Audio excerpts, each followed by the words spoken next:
Welcome to another episode of the Apex Perspective podcast. Today, I have the absolute pleasure to sit down with Prashant Motewar, who's currently a technological executive, is an advisory board member, and has this very strong business track record, especially working at Equinix, in which he has supported nearly 10x business growth at that company. Now, Prashant, can you tell me a little bit more about your background and how led you to what you're specifically doing today? Hey Aryan, thanks for inviting me. This is a privilege, and uh, this is a great way to connect and share my insights. So thanks one more time. My background is I'm a technology executive, very focused on enterprise technology and data and AI.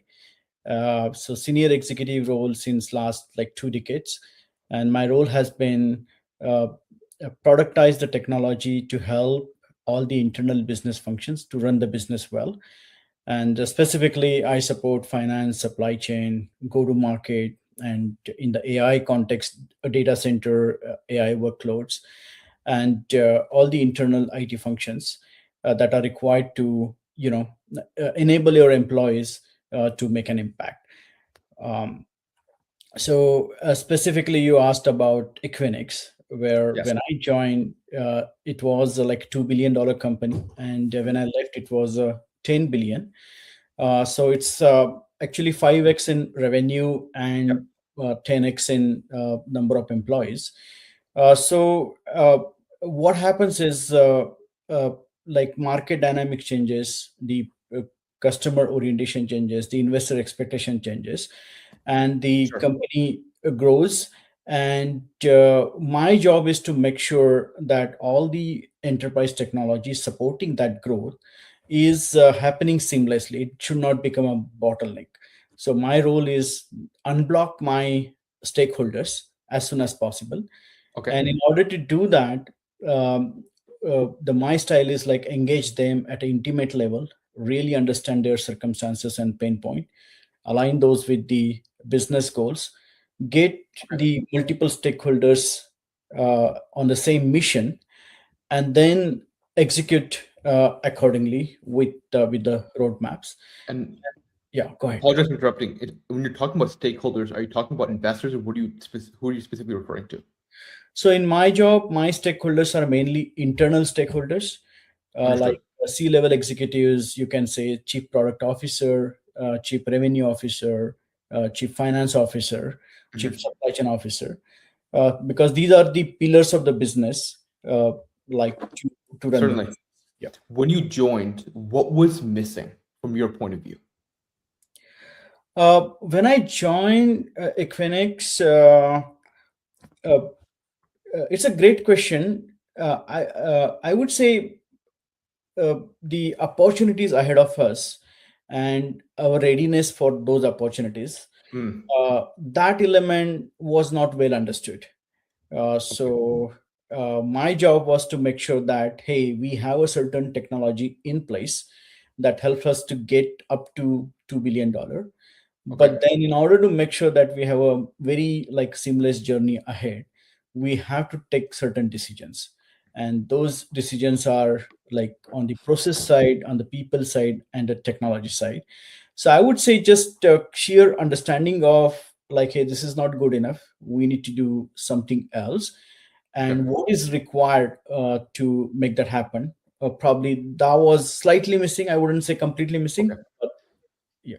Well, if it grew in 5x, there was definitely a strong improvement in that regard to be able to scale. So a question for you is what made the company, or what was going to make the company ready for the growth ahead of it?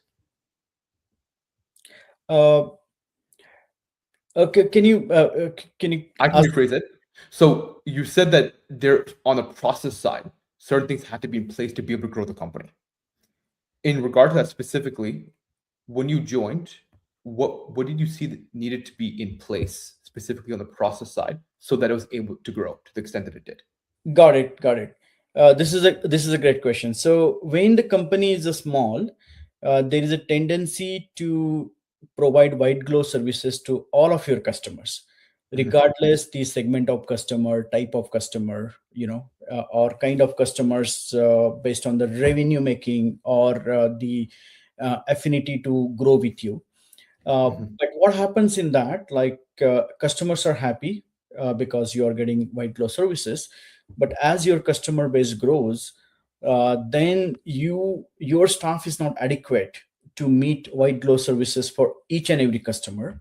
Yes. And that's where the customer dissatisfaction starts, and then the frustration starts because you are putting more people to solve the same problem, and you Mhm. are not seeing the immediate impact. And that's where the technology comes in a place where you simplify, standardize, and automate as much as possible. Understood. And what was the automation that you put into place that was a primary driver that allowed the quality of service to be as high quality as it scaled? We placed tons of automation during that journey. uh, Definitely a lot of automation on the customer success side, a lot of automation in resolving the customer incidents, a lot of automation how we close our books and streamline our internal financial processes. Okay. Similarly, a lot of automation on the supply chain side. So wherever think about, uh, as you grow with the customers and suppliers Mhm. and partners, you don't need to add more people. The automations are taking care of the scaling of the business. Mhm. And an interesting question that I have for you actually is you had to understand before automating certain aspects of the customer service side, you had to understand what was considered a high quality service and how could that be implemented with automation specifically. So what was in your mind specifically regarding what was considered as adequate service and how did that pair with automation in the company? Great question. So how do you know if you are providing adequate service to your customer to a level that customer satisfaction is still intact, or CSAT score is still intact? With automation specifically, With yes. automation specifically, yes. We had couple of ways to first understand customer sentiments. We had surveys directly. We used to get some feedbacks once in a while. But we did use data to Okay. correlate certain customer touch points with the customer satisfaction. So, for example, invoice dispute is a very classic example of customer dissatisfaction. Now, instead of asking customer, hey, why you are not happy with invoice, we started correlating what would have caused and correlated. So it Mhm. can be like number of just lines in a invoices, or there is discrepancy with the quote and actual bill, or customer is not seeing all the activities that are contributing to invoice. So this is just example, but you can say like a approval, like additional approval time that might be dissatisfaction for customers to approve the deals, or the configuration takes too much of time, or uh, there are some kind of a friction processes, the or processes that create a friction to get the configurations. So we looked at all the customer touch Interesting. points. Yeah. You followed customer behavior specifically. Yeah. So at that point, when you were able to understand what were the moving components that allowed a good customer experience, what did you take from that and how was it applying to the automation? Perfect. Definitely, I mean, we heavily used data and AI to Yep. do the correlations to find out what is the difference between a happy customer and growing customer versus customers who is not that happy. Mhm. And then once you understand the friction points, uh, there are few steps even before automation. So a lot of times it is about how can we just simplify the customer experience Mhm. and standardize as much as possible so it becomes very predictable. And if that's the case, once you achieve that, then the automation is a kind of a just a mechanics of execution. Okay. uh, we definitely looked at where we can standardize and simplify. And also Okay. we used a lot of machine learning and AI in a decision making, which was Mhm. embedded into the processes. Excellent. Now, as far as, and this is actually a very, very important concept that I think it's important to understand here. When it came to the financial books, I believe that you were doing this, you also did this with automation specifically. Was there a different process as to how you automated the financial aspect, or was it very similar process? The technical construct of automation is almost same, the technical construct, but based on the audience and sensitivity, you need to put extra guardrails. Okay. So especially for financials, the reconciliation is extremely important, and any anomalies in the transactions is extremely important, and Mhm. also the reviews by certain people and endorsement, that becomes important. So because it's a very sensitive SOX area, Mhm. so I would say depending on the use case, you would make sure that you have a quality data for decision making, and in order to achieve the quality, you have the right set of guardrails and the Yep. data ownership, and they are embedded into the process. The right owners are embedded into the process, so that we are confident that we are moving forward with the right decisions. Excellent. Now, as far as I've seen in your track record, you've also led and you've built global teams. Is that correct? That's correct, Especially sir. and specifically for Fortune 500 companies. Okay. So what I'm curious about is what were those situations? And I'm sure you had to understand and go through a hiring process. So I'm also curious about your perspective behind that. Yeah, sure. So the global team was driven by number of hubs we created as company grew, and number of hubs got created because of just mergers and acquisitions. So you Mhm. acquire a company in Europe, and then you have a suddenly hub there. And as company grew, we consciously uh, created hub based on the talent acquisition. So certain type Okay. of talent in Europe, certain type of talent in Brazil, certain type of talent in India. So that's how kind of that hub strategy evolved. But as we grew through multiple hubs, what we learned is it's better to make all the decisions uh, in maximum two time zones. Okay. Uh, you may have a multiple hubs, but for a given set of problem where multiple stakeholders are involved, try to be in two time zones. If you add third time zone, it creates a lot of strain on the teams. Sure. And then when I left, we were trying to organize ourselves so that any technical language scrum team, right? All the decisions happen within the two time zones. Understood.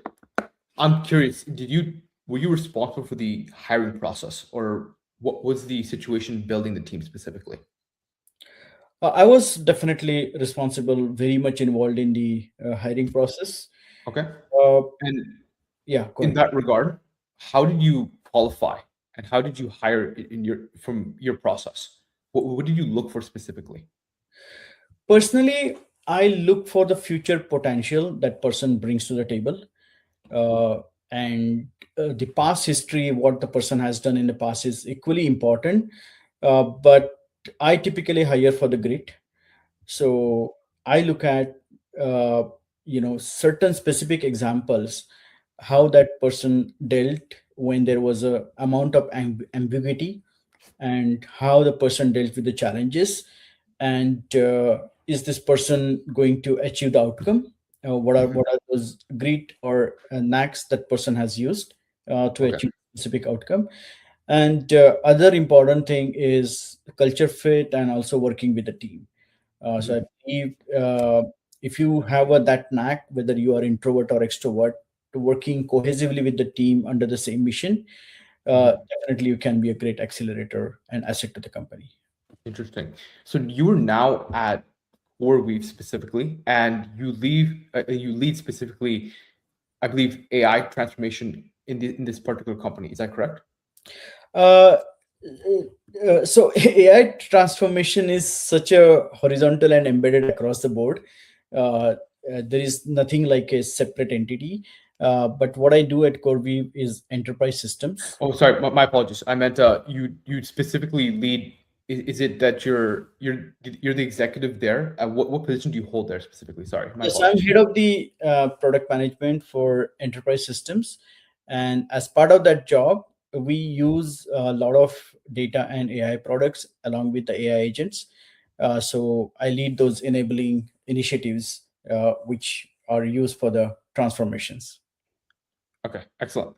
As far as AI transformation across a larger company specifically, what I'm curious about is what are those for larger companies specifically, what do they need more of in terms of AI application? There's a large there's a large amount of, I would say, buzz around AI, and a lot about, I would say, potentially not as useful potential perspectives around there. I'd like to know specifically for larger companies what is needed specifically, and how could AI be of use in that regard.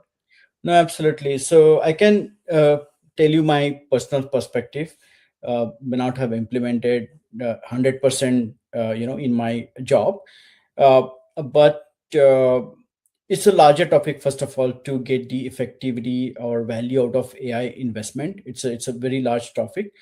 But definitely, you need to have that AI culture and AI muscle, especially decision making with the probabilistic output, and that requires some level of culture right from the top to across all the employees.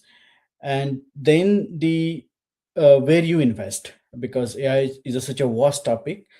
So typically, how I look at AI to be effective in enterprise scale, there Mhm, are three major pillars of investments. So one is basically some of the AI use cases which are so customer focused. If you explain the UK use case, your customers understand and they will buy your product over the competitors. So mhm, those create the competitive edge. Like for example, Uber Eats was a classic example on the Uber side. mhm. Uh, but those are very few, and that's where you really need to go bold in terms of investment, because it's really going to make revenue. Okay. uh, and then the second pillar is like a large pool of automations, where machine learning and AI and Gen AI put together can help you for faster decision making. And that's where the investment is about how you productize those AI insights. They just don't stay on the dashboards, but you make use of them, embed them into day-to-day processes and day-to-day workflow, Okay. and then make it easy and transparent to the people. So for example, if you have a AI which tells you if this deal is good for approval or not, or there is a risk involved, or this is a definitely in line with our goals, uh, just in a deal approval kind of a screen, you should just get a color saying that, hey, this is a green or yellow or red, just example. So that is kind of embedding AI into your processes. And these are like tons of them. And that's where you really need to have a prioritization framework, which one are really going to move the needle. And the last one Understood. is very important. Last one is a very important pillar, is democratizing AI. Because unless employees have a platform where they can go and create their automation on their own, um, you don't get the value out of it. So the investment Interesting. investment in the platform to make it so easy for employees to understand use case, because typically we have a lot of domain expertise. They know their business, but they just don't know how to make use of AI. Okay. And that's where like a prompt based platform, or very simple to use, where you educate your own folks and they start using it. That's kind of a democratization. And that's where I see another type of pillar. Three put together, uh, meaningfully you can drive the AI transformation and value out of it. I've heard the first two beforehand, but I've never heard about the last pillar specifically. That's a really unique perspective. Why do you think it's important for employees to be able to understand use case and be able to have access to potentially creating their own potential uses of AI? So think about it as a like a Slack or communication channel. Mhm, uh, Everybody knows about it. I mean, it is so embedded into your day-to-day process, and then you can achieve multiple things like in a different way. It's the same software, but depending on your workflow and your use case, you can tweak it and get value out of it. mhm, Now, it is a kind of a democratized technology, right, across mhm, the board. Think about AI like that. So if it is not democratized, then you have some centralized team which is always busy doing the work, and mhm. you will have a lot of queue for that team, to get the work done. But then why not to democratize to a level where employees, if you know your topic very well and you know how to leverage AI, then it becomes a very some small training or Wow. quick training to use the platform and get value out of it on your own. That's the investment I'm talking about. Excellent. So what we'll do now is go ahead and shift this conversation to a little bit more about you, Prashant. And the first question I have for you is, what is something about you or your life that you wish more people knew about? Yeah, so one thing, I have been practicing meditation since last 25 years, and last like 10 years I've been consistently doing yoga. So this yoga and meditation helps me with a good energy management, and helps me to basically achieve the work life integration pretty well. uh, Mhm. and you asked about time management before the call. So it is more of a energy management. That's how I look at it. And these two things, yoga and meditation, really help me to understand what really matters in the life Okay. and even at the work.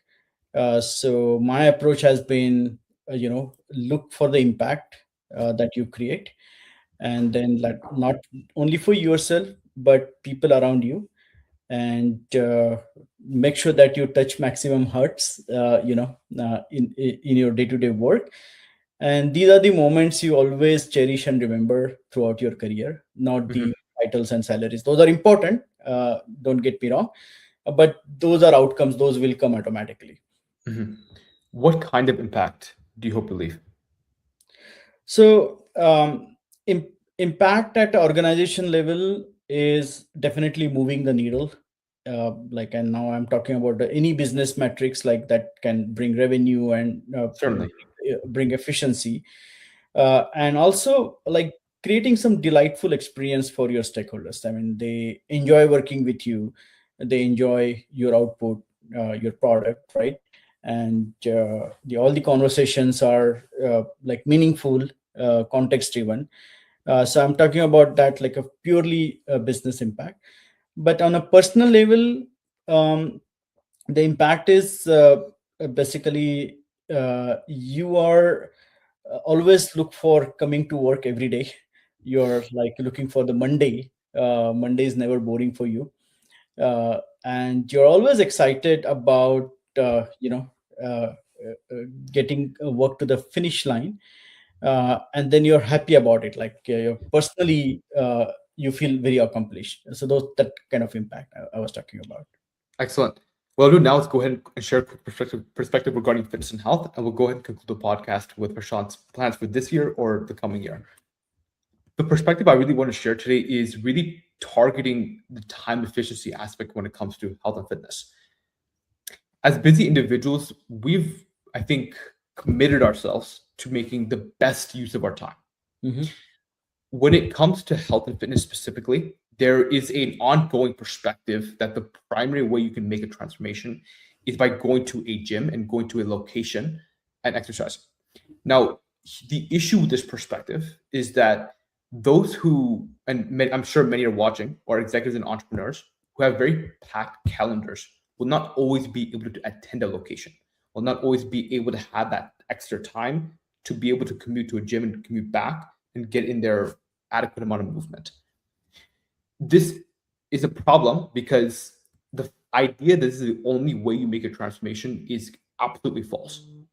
That means you're not understanding the real mechanism behind weight loss or losing body fat specifically. The real mechanism, and this is according to PubMed, and this is what I personally use to lose over 70 pounds, is actually a negative energy balance. And really, what that means in simple terms, you have the right amount of movement and you have the right amount of caloric intake. Hmm. The Out of those two, what takes time is the movement. So, how can you be time efficient in that regard? As opposed to focusing on a movement like going to the gym and going on a treadmill or potentially using weights or even running, focus on a movement you can do anytime and anywhere and something you can do while you're doing other tasks specifically. What an example of that would be is leveraging something like step count, because you can do that literally while you're watching this podcast, while Hmm. you're potentially traveling. And as long as there's ground underneath you, you can be able to do this specific movement. Now, why am I telling you this? Is because I'm asking you to identify what is the mechanism behind weight loss and how can you achieve that in the most efficient manner. That's all I'm telling you here. That is the idea behind what I want to provide. But one more concept I'd like to provide today is actually from my TED Talk specifically. I've had some input that prospective people want me to share is more on the mindset front. How do I get motivated to do this? The idea that there's a degree of motivation that's going to help you every single day, in my opinion, is not really going to be effective. What actually is effective is what is your specific purpose in terms of doing this, right? You're already driven to do something right now. That's potentially providing for a family. That could be being a good role model to the people that depend on you. That could be potentially, being a good person in general, right? Finding a new motivation, a new purpose for an independent pursuit like fitness is going to be a lot more difficult. If you can tie being a good role model, which is something you're already driven to do, to being excellent in fitness, that's going to make you a lot more compelled to take health and fitness more seriously. So that is the other perspective I'll share today, is that you're already motivated to do things. You're already very driven to do things, but can you fit health and fitness under that category is the idea. And that's going to give you the kind of drive necessary to complete what is necessary for your health and fitness. And one more thing I'll say is that the step counts actually what I even use to lose over 70 pounds and actually keep it off. So I want to provide that perspective today and really give that idea. If you identify the requirements and you look at the different pathways to achieve it, you can pick the most time efficient way to actually get there, as long as you attend to the requirements. So what we'll do now is go and conclude the podcast. And Prashant, tell me a little bit more about what you hope to do this year or the coming year. Hey, this was very inspiring and motivational for me as well. The last part. This year I'll be focused on the health and well-being. So as I said, like I've been doing yoga and meditation, but with the travels and all, always the finding the slot is challenging. Sure. But I have come up with the routine. If I cannot go to the gym, the certain things I can do, in my own room. And that's how, like, I'm kind of compensating for it. And then blocking my calendar specifically for meditation, especially if the traveling, if I'm on a different time zone. And it is basically have some fun while producing impact. I also want to improve my golf handicap score. So I've been playing at least once in a week. But sometimes I need to sharpen my swings and all. So that's another focus. And adopt maximum, AI in my day-to-day life, personal as well as work-related things, so that, like, I become like my own champion and advocate for AI usage. Well, Prashant, thank you for coming on the podcast. This was Aryan Mohindra and Prashant Motewar. Thank you for listening.